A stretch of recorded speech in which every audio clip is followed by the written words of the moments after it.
زندگی کیسے گزارنی ہے۔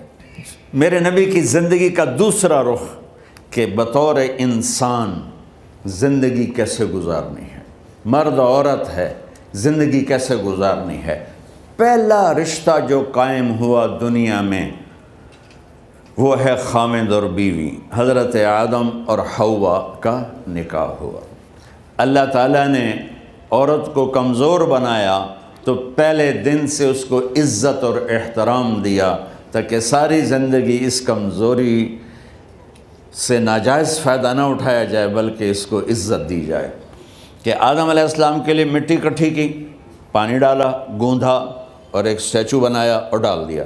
جب وہ خشک ہوا اس میں روح ڈالی اور پھر وہ ننگے بدن تھے، پھر ان کو جنت کے کپڑے پہنائے اور جنت میں ڈال دیا۔ اس کائنات کا حسن بھی عورت سے ہے اور جنت کا حسن بھی عورت سے ہے۔ حضرت آدم علیہ السلام جنت میں، لیکن بابے جی دا دل ہی نہیں لگتا، کلے کلے ہی ٹرے پھر دیں۔ اب اللہ نے عورت کو بنانے کا ارادہ کیا تو اللہ ایک ڈھیر مٹی کا اکٹھا کر کے عورت کے لیے بھی بنا دیتا اور اس کا اسٹیچو بنا دیتا اور اس کو خشک ہونے دیتا، پھر اس میں روح ڈالتا، پھر اس کو کپڑے پہناتا۔ آپ حیران ہوں گے، سبحان اللہ، اللہ نے ایسا نہیں کیا۔ آدم علیہ السلام سوئے، آنکھ کھلی تو دیکھا ایک خوبصورت حسین عورت۔ یہ بات اکثر لوگوں کو معلوم ہوگی کہ یوسف علیہ السلام دنیا کے حسین ترین انسان تھے، اور یہ بات شاید کسی کو معلوم نہیں ہوگی کہ دنیا کی سب سے حسین خوبصورت عورت حضرت حوا ہے۔ حوا جن پر بڑھاپا آیا ہی نہیں، 1000 سال کے قریب زندگی گزاری، بڑھاپا نہیں آیا۔ حضرت آدم اور حوا قریب قریب عمر تھی۔ حضرت آدم کی عمر تو کتابوں میں مل جاتی ہے 1000 برس، لیکن حضرت حوا کی عمر کتنی تھی یہ کہیں پڑھنے کو ملا نہیں، اس لیے میں اندازہ کرتا ہوں کہ قریب قریب ہوگی۔ بڑھاپا نہیں آیا، بیماری نہیں آئی۔ اور حضرت حوا کو مینسز بھی نہیں آتے تھے۔ یہ عجیب بات آپ کو بتاؤں، اللہ نے اتنا جنت کا ان کے اندر نمونہ رکھا۔ تو جب حضرت آدم کی آنکھ کھلی تو دیکھا ایک حسن کا پیکر، انہوں نے تو جنت ہی بھول گئی۔ کہنے لگے یا اللہ ہن دل ٹھریا جا کے، یا اللہ کون ہے؟ کہ تیری بیگم۔ کہ واہ جی واہ، موجاں ہی موجاں۔ تو اللہ تعالیٰ نے نکاح پڑھایا۔ سبحان اللہ، اپنے نبی کی شان دوبارہ سنو۔ تو اللہ نے کہا آدم اپنی بیگم کا مہر ادا کرو۔ تو وہ پوچھنے لگے کیا مہر ہے؟ دیکھو ایک بات سنو، مہر کسی کی بیٹی کی قیمت نہیں ہوتی۔ $1 ہو یا $1 ٹریلین ہو، بیٹی کی کوئی قیمت نہیں ہوتی۔ یہ ایک نشان ہے کہ اس بچی پر اب یہ جو خامند ہے وہ موت تک خرچہ اس کے ذمہ ہے، بیوی کے ذمہ خرچہ نہیں ہے۔ خامند کما کے لائے گا اور اپنی بیگم کو کھلائے گا، اور بیوی گھر کی ذمہ داری نبھائے گی۔ تو خیر وہ الگ بات چلی جائے گی۔ اللہ تعالیٰ نے کہا کہ مہر ادا کرو۔ کہا جی کیا مہر ہے؟ تو میرے اللہ نے کہا تیری نسل میں میرا آخری نبی آئے گا، اس پہ ایک دفعہ درود پڑھ دے، یہ مہر ہے۔ اچھا، شروع دن سے ہے کہ میں نے قبول کیا۔ قبول کیا کا مطلب ہے کہ میں اس لڑکی کو قبول کر رہا ہوں، اس کی کمیوں کے ساتھ بھی خوبیوں کے ساتھ بھی۔ اور جب لڑکی کہتی ہے سائن کرنا قبول کیا ہے، یا زبان سے کہے قبول کیا ہے، تو یہ اس بات کی گارنٹی ہے کہ میں نے اپنے اس لڑکے کو خامد ہونے کے طور پہ قبول کیا، اس کی کمیوں کے ساتھ بھی، اس کی خوبیوں کے ساتھ بھی۔ اور جو ہی شادی ہو کر ڈولی سسرال کے گھر جاتی ہے تو ٹیسٹ شروع ہو جاتا ہے، کی کر دیے، باندھی کے میں، اٹھیں دی کے میں، بول دی کے میں۔ اور اس میں بہت زیادہ نیگیٹو کردار ہے سسرال کا، کئی لڑکیوں کا، کیونکہ ہم نے اپنے نبی کی زندگی نہیں قبول کیا۔ یہ واجب ہے کہنا قبول کیا، کہ جس میں پیغام ہے کہ اب میں اس کی میں کوئی کمی ہے وہ بھی قبول کروں گی، کوئی خوبی ہے تو سر ماتھے پر، اور لڑکا کہتا ہے کہ میں اسے قبول کرتا ہوں، اس کی خوبیوں کے ساتھ بھی کمیوں کے ساتھ بھی۔ یہ بات یاد رکھنا، پرفیکشن کبھی تلاش نہ کرنا، پرفیکشن کبھی تلاش نہ کرنا۔ اللہ نے 100 نمبر نہیں مانگے، 51، ایک نمبر اوپر ہو گیا۔ گناہ تمہارے 50 ہیں اور نیکی تمہاری 51 ہے، تو اس ایک پر ہم تمہیں جنت میں ڈال دیں۔ اب کوئی خامند اپنی بیوی میں پرفیکشن دیکھنا چاہے، بیوی اپنے خامند میں پرفیکشن دیکھنا چاہے، ساس سسر اپنی بہو میں، ساس سسر اپنے داماد میں، بھائی اپنے بھائی میں، ماں باپ اپنی اولاد میں، اولاد اپنے ماں باپ میں، جہاں یہ نظر ہوگی تو وہاں لڑائی ہوگی۔ کمیوں کے ساتھ قبول کرو۔ قبول کا لفظ اتنا واجب ہے، تو ڈر تو پھر بہ گئی تھی نا۔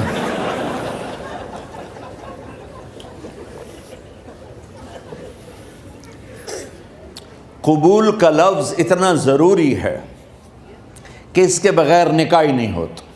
میں یہ کئی جگہ لطیفہ سنا چکا ہوں، اور واقعی قصہ بھی ہے، ایسے لطیفہ نہیں ہے۔ میرے دوست ہیں، ذمہ دار ہیں اچھے، تو ان کے گاؤں کا ایک بچہ چھوٹی عمر میں بسوں پہ جا کے نا وہ جاب پہ لگ گیا، تو اس کا کام ہوتا ہے بس کو صاف کرنا، ڈرائیور کو چائے پلانا، اور جہاں کہیں رش ہو تو اس کو ڈائریکشن دینا، استاد جی کٹ لو، استاد جی آن دیو، استاد جی جان دیو، تو یہ اس کا محاورہ بن جاتا ہے۔ اب اس کا نکاح ہوا تو مولانا صاحب نے کہا بھائی عبد الرحمن، میں فرضی نام لے رہا ہوں، نام مجھے اس کا یاد نہیں، عبد الرحمن زینب بنت اسلم نو تیرے نکاح دیتا 500 مہر تو قبول کیتا؟ تھوڑی دیر سوچ کے کہندا جی آن دیو۔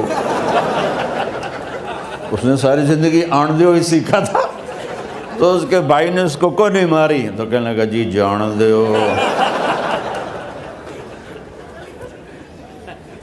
مولانا صاحب نے کہا آن دیو جان دیو نال کم نہیں بننا، تو آگا میں قبول کیتا۔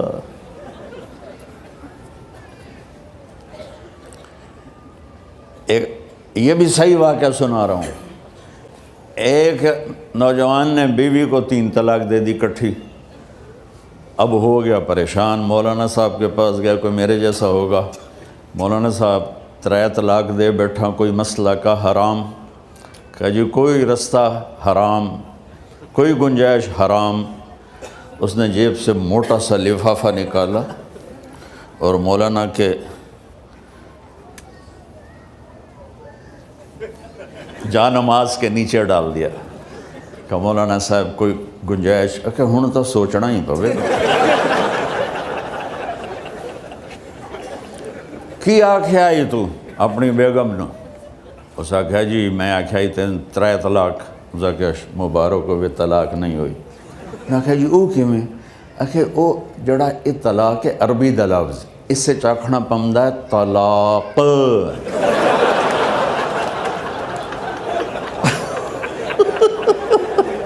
یہ آپ کو صحیح واقعہ سنا رہا ہوں۔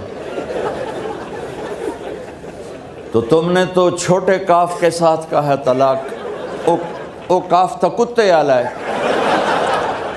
موجاں کر، ایک لفافہ ہو راوے تو چاہے ساری زندگی دا حلال کر دے۔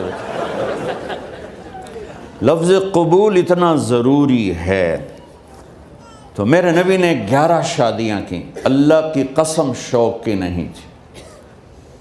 ما تزوجت وما زوجت الا بوحی من السماء نزل به جبریل، کہ لوگوں سن لو میری بات غور سے، مجھے عورت کی کوئی رغبت نہیں ہے، میں نے جہاں شادی کی، جہاں بیٹی کی شادی کی، پہلے اللہ نے آسمان سے جبریل بھیج کے حکم دیا، پھر میں نے قدم اٹھایا۔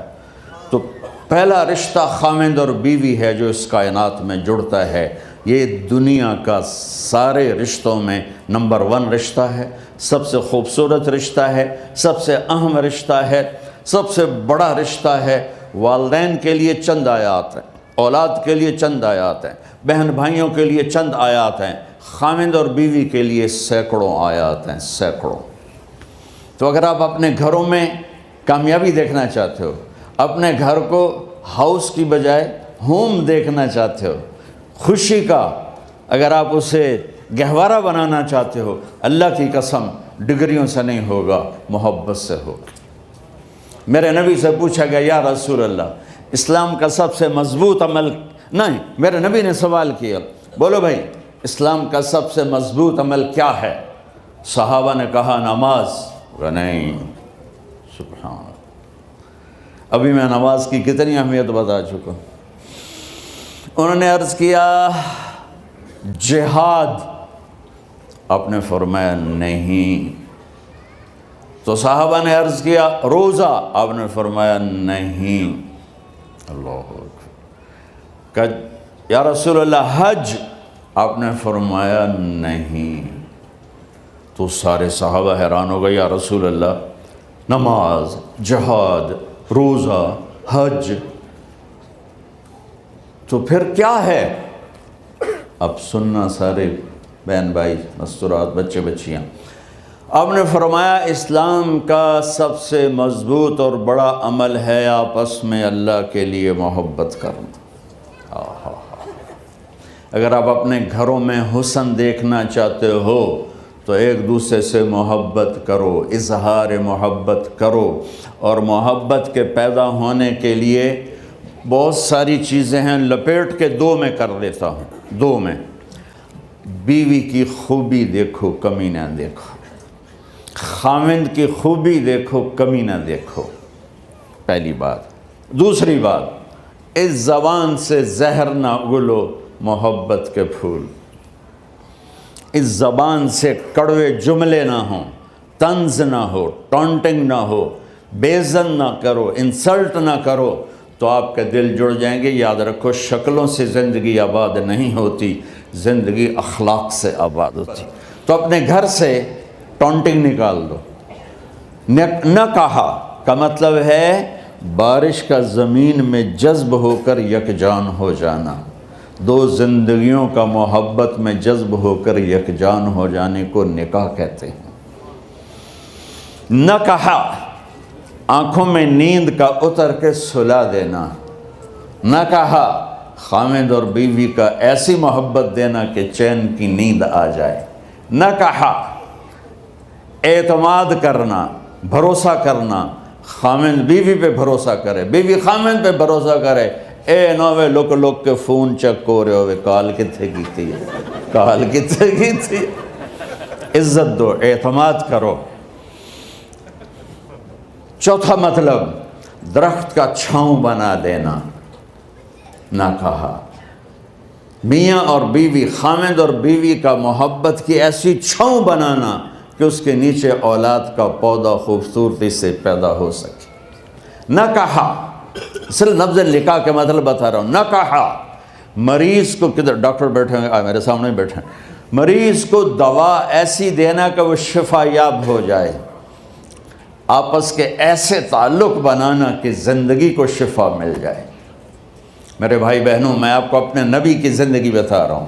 میرے نبی نے 11 شادیاں کی، اللہ ذوالجلال کی قسم، صرف ہمیں زندگی سکھانے کے لیے کہ گھر کی زندگی کیسے ہوتی ہے اور اولاد کو کیسے پالا جاتا ہے۔ اب لوگ کیا مجبوریاں ہیں کہ عورت بھی جاب کرتی ہے، مرد بھی جاب کرتا ہے۔ عورت کی سب سے بڑی جاب اپنی نسل کو پالنا ہوتا ہے۔ جب یہاں ٹائم نہیں ملتا بچے کو، نہ ماں سے ملتا ہے نہ باپ سے ملتا ہے، تو پھر وہ جنگل کا پودا بن جاتا ہے۔ یہ تو وینکوور ہے، فیصل آباد کی بات سناتا ہوں۔ میرے بچے جس اسکول میں پڑھتے تھے ان کے پرنسپل سے میری دوستی تھی، میں ملنے گیا ایک دن، تو کہنے لگے جی عجب واقعہ ہوا ہے کہ یہاں 2 بچے پڑھتے ہیں، ان کی ماں بھی ڈاکٹر ہے اور باپ بھی ڈاکٹر ہے، تو وہ دونوں آئے ہیں میرے پاس کہ ہمارے بچوں نے 3 دن ہو گئے ہیں گھر میں کھانا نہیں کھایا، تو ہم پریشان ہیں، ہمیں بتاتے نہیں، کائنڈلی آپ پوچھ کے بتائیں کہ وہ کھانا کیوں نہیں کھا رہے۔ ایک باری کر کے بھی دکھا دو.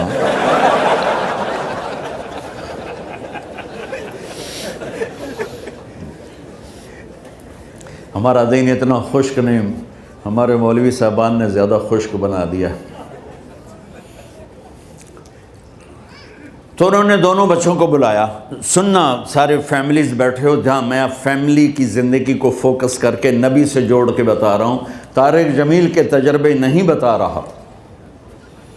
دونوں بچوں کو بلایا. بیٹا آپ کھانے کو نہیں کھا رہے؟ کہا جی ہم اپنے ممی اور بابا کے سامنے نہیں بتائیں گے. تو انہوں نے دونوں کو باہر بٹھا دیا. پھر پوچھا اب بتاؤ کیا مسئلہ ہے؟ ان کا سر ہم صبح جب ناشتہ کرتے ہیں تو ہمارے ممی ڈیڈی سو رہے ہوتے ہیں، ہماری ان سے ملاقات نہیں ہوتی. جب ہم اسکول سے واپس آتے ہیں تو ممی ڈیڈی اپنے میڈیکل کالج میں ہوتے ہیں، ہاسپٹل میں ہوتے ہیں، تو ہمیں ان کو دیکھنے کا موقع نہیں ملتا.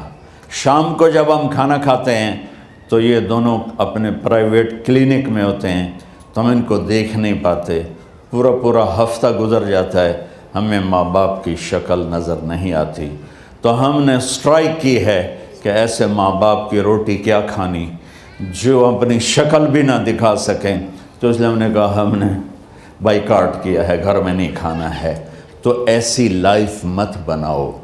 یہاں ایک بہت بڑا چکر شیطان دیتا ہے، بڑی گاڑی لے لو، $100 کی قسط تو ہے، اور بڑا گھر لے لو، $200 یا $100 کی قسط تو ہے. پھر میاں بھی کام کرے، بیوی بھی کام کرے، جو کہ بڑا گھر باقی رہے، تو خوشیاں تو مٹ گئیں. جو ڈبل جاب کرے گا، پھر ڈبل جاب کرتے ہیں.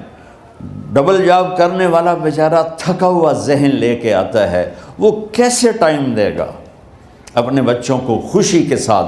جو ماں جاب کر کے آئے گی پھر کھانا پکائے گی، وہ جب اتنی تھک جائے گی تو اپنے بچوں کو کھلا ٹائم کیسے دے سکے گی؟ پوری کائنات کی ذمہ داری تھی میرے نبی کے سر پر، اور آپ اس کے باوجود روزانہ حسن حسین کے لیے وقت نکالتے تھے. اور انہوں کو آ کر کوئی لیکچر نہیں. دیکھو ماں باپ سے ایک بات کرتا ہوں، لیکچر تھوڑا دو، محبت زیادہ کرو. یہ نہ کرو، یہ کیوں کیا، یہ کرو، یہ کرو، یہ چھوڑ کر صرف سینے سے لگاؤ، صرف محبت دو. کمیوں سمیت بچوں کو قبول کرو، ان کی زندگی تبدیل ہو جائے گی. اتنے بڑے نبی، اتنی بڑی ذمہ داری، اور اتنا درد سینے میں کہ آپ کے سینے سے ایسے ابلنے کی آواز آتی تھی جیسے ہانڈی ابلتی ہے. اس کے باوجود آپ روزانہ کہتے این اللقا، میرے شرارتی بچے کدھر ہیں؟ تو وہ بھاگے بھاگے آتے. دیکھو میں فزیکل کر کے بتاؤں گا تاکہ آپ کو پتہ چلے زندگی کیسے گزاری. کہ میرے شرارتی بچے کدھر ہیں؟ 7 بر اعظم کی ذمہ داری ہے. اور تھوڑی چھوٹیاں جابن تو تسی کہتے ہو بزی بڑے ہیں، بزی بڑے ہیں. میرے نبی پہ 7 بر اعظم کے انسانوں کی ذمہ داری ہے، اور آخری آنے والے انسان تک کی ذمہ داری ہے.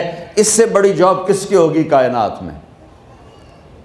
اور پھر آپ روزانہ آتے ہیں این اللقا، میرے شرارتی بچے کدھر ہیں؟ تو حسن حسین بھاگے بھاگے آتے. آپ ان کے لیے یوں ہو جاتے تھے، آؤ بھائی میری کمر پہ چڑھ جاؤ. اپنے نبی کی عظمت کو جانو کہ انہوں نے زندگی کیسے سکھائی. چاند کے 2 ٹکڑے کر دینا کوئی معمولی بات ہے، آسمان چیر کے چلے جانا معمولی بات ہے، ایک زندگی سکھا کے جانا سب سے بڑی بات ہے. کتنی اولادیں برباد ہو گئیں ماں باپ کی وجہ سے، کتنے گھر اجڑ گئے ساس سسر کی وجہ سے، کتنے گھر اجڑ گئے لڑکی کے بدتمیز ہونے کی وجہ سے، کتنے گھر اجڑ گئے لڑکے کے شرابی اور باہر کی گندگی کی وجہ سے. زندگی سیکھو. یہ اتنے بڑے نبی ہو کر آپ یوں ہو رہے ہیں جیسے میں نے آپ کو کر کے دکھایا. دونوں کو اوپر بٹھا لیتے اور کمرے میں چکر لگاتے تھے، پھر یوں کر کے پوچھتے تمہارا اونٹ کیسا ہے؟ پھر دونوں کو اتار لیتے اور اپنی نواسی زینب، جن کو حضرت علی کی وراثت ملی کس کی؟ علم کی، فصاحت اور بلاغت کی۔ ان کو کمر پہ بٹھا لیتے اور اکیلی زینب کو پورے گھر میں چکر لگواتے تھے۔ اور بھی دکھ ہیں زمانے میں محبت کے سوا، راحتیں اور بھی ہیں وصل کی راحت کے سوا، کیا صرف کمانا ہی کام ہے؟ ادھار کی زندگی سے بچو، خوش و خرم رہو۔ اس کو قسط دینی ہے، یہ قسط دینی ہے، یہ قسط دینی ہے، یہ دینی ہے، سر میں درد نہیں ہوگا تو اور کیا ہوگا؟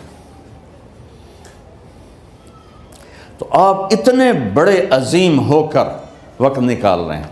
اور حضرت ابو ہریرہ فرماتے ہیں میری آنکھوں نے دیکھنا سارے کہ آپ نے کبھی حسن کبھی حسین، یہاں جیسے مائیں کرتی ہیں ادھر کھڑا کیا ہوا ہے اور جھولا جھولا رہے ہیں ایسے، اور ان کے دونوں ہاتھ پکڑ کر کہہ رہے ہیں آ جاؤ، اوپر آ جاؤ، اوپر آ جاؤ، آگے پہاڑی ہے، اوپر آ جاؤ، آگے پہاڑی ہے۔ تو ایسے ایسے آتے، اور اوپر آؤ، وہ یہاں آ جاتے، آگے آؤ، وہ یہاں آ جاتے، آگے آؤ، وہ یہاں آ جاتے، تو پھر آپ یوں ہو جاتے، آگے آؤ، تو چڑھتے چڑھتے یہاں آ جاتے، یہاں جب وہ یہاں آ جاتے تو آپ ان کے ہاتھ فکس کر کے آگے بڑھ کر ان کے ہونٹوں کا بوسہ لیتے اور کہتے یا اللہ میں ان سے پیار کرتا ہوں، تو بھی ان سے پیار فرما۔